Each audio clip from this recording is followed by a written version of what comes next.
Hello मेरे प्यारे बच्चों, कैसे हैं आप सब। Welcome to logistic chemistry. तो बच्चा हम रेस्ट ऑफ द ऑर्गेनेलीज पढ़ रहे थे, जिसमें हमने एंडोप्लाज्मिक रेटिकुलम लास्ट लेक्चर में पढ़ लिया था। तो आज ये आपका चैप्टर फिनिश हो जाएगा, क्योंकि 2-3 ऑर्गेनेली हमारी रह गई हैं। गोल्जी अपरेटस, लाइजोसोम्स, है ना, और प्लास्टिड्स, वैक्यूल्स और प्लांट एनिमल सेल में एक डिफरेंस रह गया है बस। ठीक है, तो let's start with Golgi apparatus. तो बच्चे गोल्जी अपरेटस क्या है? ये जो एक साइंटिस्ट था कैमिलो गोल्जी, ठीक है, उसने ऑर्गेनेली को डिस्कवर किया था, उसने इसके बारे में बताया था, फर्स्ट डिस्क्राइब किया था, इसीलिए ये ऑर्गेनेली उसके नाम से है गोल्जी अपरेटस। ठीक है, इसमें है क्या, आपको डायग्राम विजिबल होगा साइड में। ठीक है, network of membranes bound vesicles arranged parallel to each other in stacks called cisternae. बच्चा आपको डायग्राम देखो ध्यान से। डायग्राम में क्या है, ये देखो ऐसे ऐसे करके ये अलग अलग क्या बने हुए हैं, वेसिकल्स बने हुए हैं, कंपार्टमेंट्स बने हुए हैं। ठीक है, पैरेलल है एक दूसरे के। ठीक है, और इन कंपार्टमेंट्स को हम क्या कहते हैं, सिस्टर्न्स। ठीक है, दोबारा बता रही हूँ, डायग्राम में ध्यान से देखो बच्चा। एक बात मेरी ध्यान रखना, अगर आपके माइंड में डायग्राम आपने बिठा रखा है ना, तो आप उसको इजीली लिख सकते हो, उसके स्ट्रक्चर को, उसके फंक्शन को, सबको। बट अगर आपके माइंड में डायग्राम नहीं है तो you have to cram it, आपको क्रैम करना पड़ेगा, और मैं क्रैमिंग के बिल्कुल भी हक में नहीं हूँ। ठीक है, तो मेरा मानना यही है, आप डायग्राम को ध्यान में रखो और उसके बाद उसके फंक्शंस, उसका स्ट्रक्चर आप इजीली लिख सकते हो। बट अगर डायग्राम आपके ध्यान में नहीं है बच्चा, तो ये चैप्टर आपको टोटली क्रैम करना पड़ेगा, जो कि गलत है। ठीक है, तो ध्यान से देखो, डायग्राम को आपको दिख रहे हैं, इसमें वेसिकल्स बने हुए हैं, एक दूसरे के पैरेलल हैं। ठीक है, और इसको हम, इन वेसिकल्स को हम क्या कहते हैं, सिस्टर्न्स। ठीक है, और ये एनिमल सेल में कहाँ पे होते हैं, नियर टू न्यूक्लियस होता है ये गोल्जी अपरेटस। ठीक है, नियर टू न्यूक्लियस। ठीक है, बट प्लांट सेल में ये फ्रीली डिस्ट्रीब्यूटेड होता है। ठीक है, और प्लांट सेल में गोल्जी अपरेटस को डिक्टियोसोम्स कहते हैं। क्या कहते हैं, डिक्टियोसोम्स।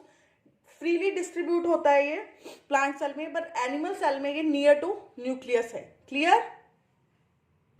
नाउ इसके फंक्शंस देखो, फंक्शंस क्या हैं।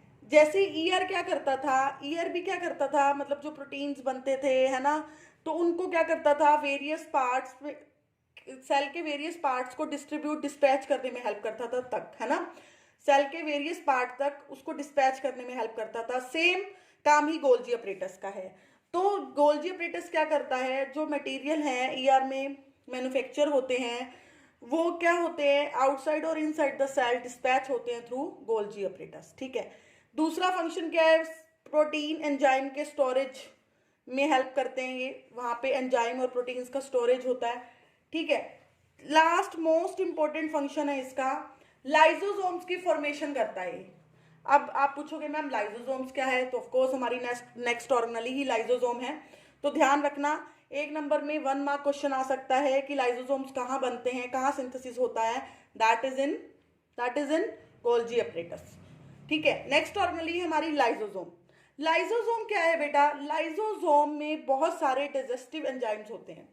ठीक है, जो हमें डाइजेस्ट करने में हेल्प करते हैं। ठीक है, lysosomes presence in plant cell is disputed. इस लाइन का क्या मतलब है, एनिमल सेल में तो ठीक है लाइजोसोम्स होते हैं, पक्का है, बट प्लांट सेल में कुछ साइंटिस्ट कहते हैं कि लाइजोसोम है, कुछ कहते हैं नहीं है, तो उनमें डिस्प्यूट चल रहा है। अभी तक हमें परफेक्टली पता नहीं चला प्रेजेंट हैं और नहीं है। कुछ बुक्स में मेंशन है कि प्लांट सेल में लाइजोसोम्स होते हैं, कुछ बुक्स में मेंशन है कि नहीं होते, तो उसकी प्रेजेंस डिस्प्यूटेड है।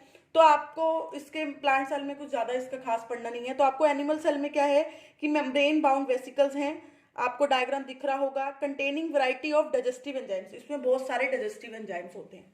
क्लियर। नाम से ही जब मैंने आपको यही बता दिया कि इसमें डाइजेस्टिव एंजाइम्स होते हैं, तो उसका काम क्या होगा,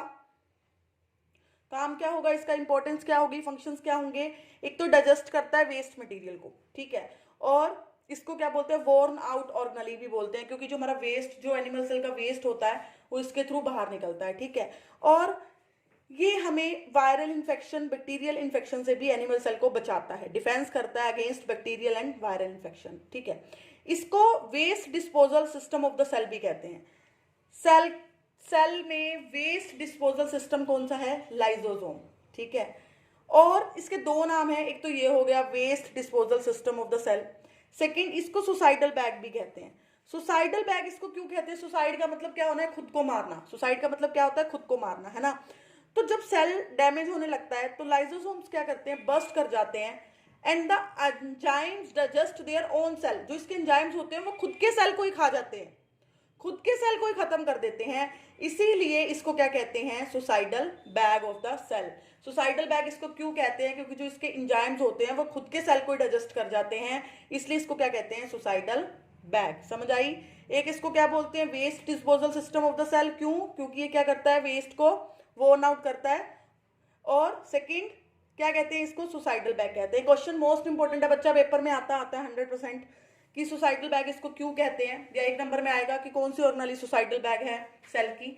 तो आपको क्या लिखना है? लाइसोसोम्स। नेक्स्ट ऑर्गेनेली है हमारी mitochondria. It is a most important organelle. Diagram आपको दिख रहा होगा, रोड शेप्ड ऑर्गेनेली है जिसमें 2 मेम्ब्रेन है। 2 मेम्ब्रेन आपको दिख रही होंगी, इनर मेम्ब्रेन और आउटर मेम्ब्रेन।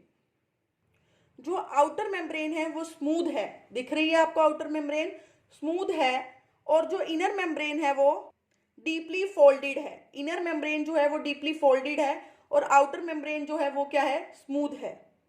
देखो इसमें आपको फोल्ड्स दिख रहे हैं ना, उन फोल्ड्स की वजह से यहाँ पे क्या होता है? एटीपी की स्टोरेज होती है, एनर्जी जो है वो स्टोर होती है in the form of ATP. What is the ATP? Energy currency है बच्चा, आपको डिटेल में पढ़ने की जरूरत नहीं है। अगर आप इन फ्यूचर साइंस लेते हो +1 +2 में तो आप एटीपी पढ़ोगे अच्छे से केमिस्ट्री में। एटीपी इज एडिनोसाइन ट्राइफॉस्फेट, ठीक है। तो इसकी फॉर्म में एनर्जी का यहाँ पे क्या होता है? स्टोरेज होता है, ठीक है। क्यों इनर मेम्ब्रेन में ही होता है स्टोरेज? क्योंकि आपने देख लिया इसमें स्पेस ज्यादा है, एरिया बड़ा हो जाता है, एरिया बड़ा होने की वजह से एनर्जी इजिली स्टोर हो जाती है। अब इसका स्ट्रक्चर दोबारा देखो आप, 2 मेम्ब्रेन है, outer membrane, inner membrane. Outer membrane is smooth and porous, inner membrane is deeply folded. Deeply folded होने की वजह से स्पेस बढ़ जाता है, एरिया बढ़ जाता है, जो इजिली एटीपी को जनरेट करता है, मतलब एनर्जी को जनरेट करता है। तीसरा इसमें है क्रिस्टे। क्रिस्टे क्या है? जो कंपार्टमेंट है इनर मेम्ब्रेन के अंदर, जो कंपार्टमेंट है उसको हम कह रहे हैं क्रिस्टे। और इसके अंदर जो आपको दिख रहा होगा जो फ्लूइड सा है, स्पेस जो इनक्लोज्ड है इनर मेम्ब्रेन के अंदर, उसको हम क्या कहते हैं? मैट्रिक्स। ध्यान से देख लो डायग्राम को एक बार। Outer membrane, inner membrane, cristae and matrix. Outer membrane is smooth and porous, inner membrane is deeply folded. इन फोल्ड्स की वजह से एरिया ज्यादा हो जाता है, और एरिया ज्यादा होने की वजह से एनर्जी इजिली प्रोड्यूस होती है in the form of ATP, ठीक है। क्रिस्टे है जो कंपार्टमेंट्स बने हुए हैं, क्रिस्टे जो इसके अंदर लिक्विड या फिर जो आपको स्पेस दिख रहा है इनर मेम्ब्रेन के अंदर, दैट इज मैट्रिक्स। क्लियर है? फंक्शन क्या होंगे अब इसके? एनर्जी जनरेट कर रहा है तो क्या होगा? पावर हाउस होगा सेल का, है ना। जहां एनर्जी जनरेट होती है that is the power house, ठीक है। तो यहाँ सेल के अंदर एनर्जी जनरेट माइटोकॉन्ड्रिया कर रहा है, तो ये क्या हो गया? पावर हाउस हो गया। तो एनर्जी किसकी फॉर्म में रिलीज होती है? एटीपी मॉलिक्यूल की। और इसकी खास बात क्या है? ये खुद से प्रोटीन जनरेट करता है, खुद से प्रोटीन जनरेट करता है। क्यों? क्योंकि इसके पास खुद के डीएनए है, खुद के राइबोसोम्स हैं। राइबोसोम्स में राइबोसोम्स प्रोटीन जनरेट करते हैं, तो इसके पास खुद के राइबोसोम्स हैं। दैट्स वाई ये क्या करता है? खुद के प्रोटीन सिंथेसाइज करता है। क्लियर है? नेक्स्ट ऑर्गेनेली है प्लास्टिड्स। प्लास्टिड्स ध्यान रखना सिर्फ प्लांट सेल में होते हैं, एनिमल सेल में नहीं होते हैं प्लास्टिड्स। 2 टाइप के होते हैं, क्रोमोप्लास्ट और ल्यूकोप्लास्ट। अब देखो क्रोमोप्लास्ट, सी आ गया ना फर्स्ट में, तो ये क्या होते हैं? कलर्ड होते हैं। तो ये क्या हो गए? कलरलेस। यहां से आपको याद रखना है, कंफ्यूज नहीं होना। क्रोमो सी आ गया तो क्रोमोप्लास्ट क्या होंगे? कलर्ड होंगे, सी सी। कलर्ड का सी, कलर्ड भी सी से स्टार्ट होता है, क्रोमोप्लास्ट भी सी से, तो क्रोमोप्लास्ट क्या हो गए? कलर्ड। तो ल्यूकोप्लास्ट क्या हो गए? कलरलेस। ल्यूकोप्लास्ट क्या है? कलरलेस प्लास्टिड्स हैं, स्टार्च ऑयल प्रोटीन्स की स्टोरेज में हेल्प करते हैं। क्रोमोप्लास्ट क्या है? मैं आपको बता दी, सी से कलर्ड है, लीफ में कलर आता है, वेजिटेबल्स का कलर जो आता है that is due to the chromoplast. अगर क्रोमोप्लास्ट विद क्लोरोफिल तो उसको हम क्या कहते हैं? क्लोरोप्लास्ट। अगर क्रोमोप्लास्ट के साथ क्लोरोफिल है तो उसको हम क्या कहते हैं? क्लोरोप्लास्ट, ठीक है। इंपॉर्टेंस क्या है आप खुद बताओ? क्लोरोफिल कहाँ यूज होता है? प्लांट्स अपने फूड बनाने में हेल्प करते हैं ना, क्लोरोफिल फूड बनाने में प्लांट्स को हेल्प करता है ना। सनलाइट, क्लोरोफिल हम पढ़ते हैं ना, रिएक्शन 8th में भी आपने पढ़ी होगी। तो वो कौन सी रिएक्शन होती है? फोटोसिंथेसिस। तो ये फोटोसिंथेसिस में हेल्प करता है। अब देखो ये क्या कर रहा है? प्लांट्स को फूड बनाने में हेल्प कर रहा है। तो जहां पे फूड बनता है उसको हम क्या बोलते हैं? किचन। तो ये किचन ऑफ द सेल हो गई। और इसमें ग्रीन पिगमेंट होता है जिसको हम क्या कहते हैं? क्लोरोफिल, जो हेल्प्स इन फोटोसिंथेसिस और किचन ऑफ द सेल। इसका स्ट्रक्चर देखो, आपको नीचे दिख रहा होगा, जो आपको इसमें बहुत सारी मेम्ब्रेन दिख रही होंगी, मेम्ब्रेन लेयर्स दिख रही होंगी, जिसको हम कहते हैं, क्या कहते हैं? जिसको हम ग्रेना। जो न्यूमरस मेम्ब्रेन दिख रही होंगी, स्ट्रक्चर देखो, जिसको हम क्या कहते हैं? ग्रेना। ठीक है। एक आपको इसमें स्ट्रोमा दिख रहा होगा, वो क्या है? मिक्सचर है बेटा, होमोजीनियस मिक्सचर, जो जिसके अंदर क्या होता है? एंजाइम्स वगैरह होते हैं। ठीक है। This will contain the photosynthetic enzymes. ठीक है, फोटोसिंथेटिक एंजाइम्स होते हैं इसमें। होमोजीनियस मिक्सचर है। आप स्ट्रक्चर को ध्यान से देखते जाओ और अपने माइंड में इसकी इमेज बनाते जाओ। ठीक है। सिग्निफिकेंस क्या है? फोटोसिंथेटिक एंजाइम्स जनरेट कर रहा है, तो दैट मीन्स फोटोसिंथेसिस में हेल्प करेगा। स्टोरेज ऑफ प्लांट फूड, इसके पास भी खुद का डीएनए होता है, राइबोसोम्स होते हैं, इसलिए ये खुद ही प्रोटीन सिंथेसाइज कर लेता है। जिनके पास खुद का राइबोसोम है, खुद के डीएनए है, वो खुद प्रोटीन सिंथेसाइज कर लेते हैं, उनको किसी पे डिपेंड होने की जरूरत नहीं पड़ती। ध्यान रखना, स्ट्रक्चर में grana, stroma, grana is a numerous membrane layer are embedded of in a material called grana. ठीक है। स्ट्रोमा क्या है? होमोजीनियस मिक्सचर होता है जिसमें फोटोसिंथेटिक एंजाइम्स होते हैं। सिग्निफिकेंस क्या है? फोटोसिंथेसिस में हेल्प करता है function. Storage of plant food, and खुद का डीएनए है, राइबोसोम है, तो प्रोटीन खुद के हैं इनके पास। Our last organelle is vacuoles. ठीक है। वैक्यूल्स क्या होते हैं बेटा? वैक्यूल्स, एक ये ध्यान रखना, वैक्यूल्स एनिमल सेल में किसी और तरीके से होते हैं, प्लांट सेल में किसी और तरीके से होते हैं। ठीक है। फ्लूइड होता है मेम्ब्रेन के अंदर। वैक्यूल्स एनिमल सेल में छोटे साइज के होते हैं, और सबसे बड़ी बात, सभी और एनिमल सेल में प्रेजेंट नहीं होते। कुछ में होते हैं, कुछ में नहीं होते। अमीबा में होता है, पैरामीशियम में होता है, बट कुछ में नहीं होते। ठीक है। और प्लांट सेल में बहुत बड़े होते हैं। ठीक है। और जो अब बड़े होने के कारण इनको सेफ रखने के लिए कोई इनकी प्रोटेक्शन लेयर होगी, जिसको प्लांट सेल में क्या बोलते हैं? टोनोप्लास्ट। क्या बोलते हैं? टोनोप्लास्ट। डायग्राम को देखो, प्लांट सेल में वैक्यूल के डायग्राम को देखो, बहुत बड़े बड़े हैं, इनके चारों तरफ एक मेम्ब्रेन है जिसको क्या कह रहे हैं? टोनोप्लास्ट। सिग्निफिकेंस क्या है? ऑफ कोर्स वैक्यूल के बाहर की मेम्ब्रेन है, तो उसको क्या प्रोवाइड करती है? प्रोटेक्शन, मतलब रिजिडिटी प्रोवाइड करती है सेल को। ठीक है। और storage of sugar and protein में हेल्प करती है। लास्ट टॉपिक है, what is the difference between animal cell and plant cell. Most important topic है, पेपर में आता ही आता है, 3 मार्क्स का क्वेश्चन। ठीक है। यूक्रोटिक प्रोक्रोटिक आता होता है, या फिर ये आता होता है। ठीक है। प्लांट सेल, एनिमल सेल अब आप सारा पढ़ चुके हो, अब आपको डिफरेंस बताना है।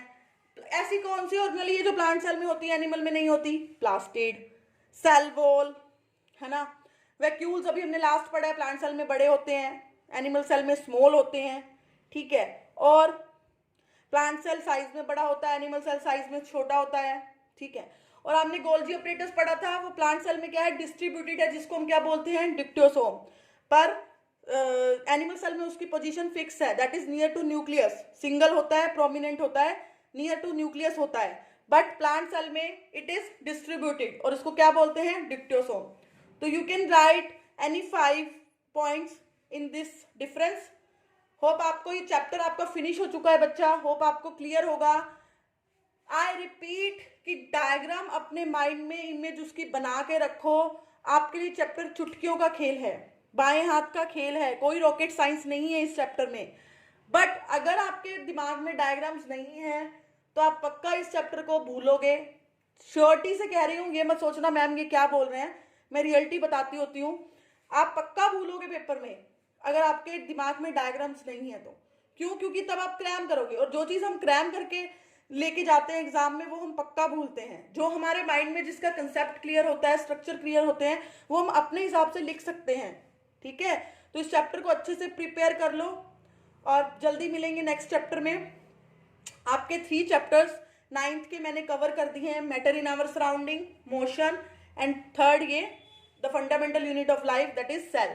तो अब इसके ब्लू प्रिंट क्वेश्चंस हैं, बैक एक्सरसाइज क्वेश्चंस हैं, है ना। तो जो बुक फॉलो कर रहे हो उसके क्वेश्चंस आप अच्छे से कर लो। कोई प्रॉब्लम है तो मुझसे कमेंट बॉक्स में, डिस्क्रिप्शन बॉक्स में ले लो। जिसके पास मेरा व्हाट्सअप नंबर है, आप मेरे को व्हाट्सअप करके पूछ सकते हो अपनी प्रॉब्लम्स, ठीक है। चलो जल्दी मिलेंगे नेक्स्ट चैप्टर में। तब तक मेरी वीडियोस को शेयर करो अपने फ्रेंड्स के साथ, ज़्यादा से ज़्यादा देखो, कंसेप्ट क्लियर करो, है ना। चैनल को मेरे सब्सक्राइब कराओ, ठीक है। Okay, thank you so much, bye.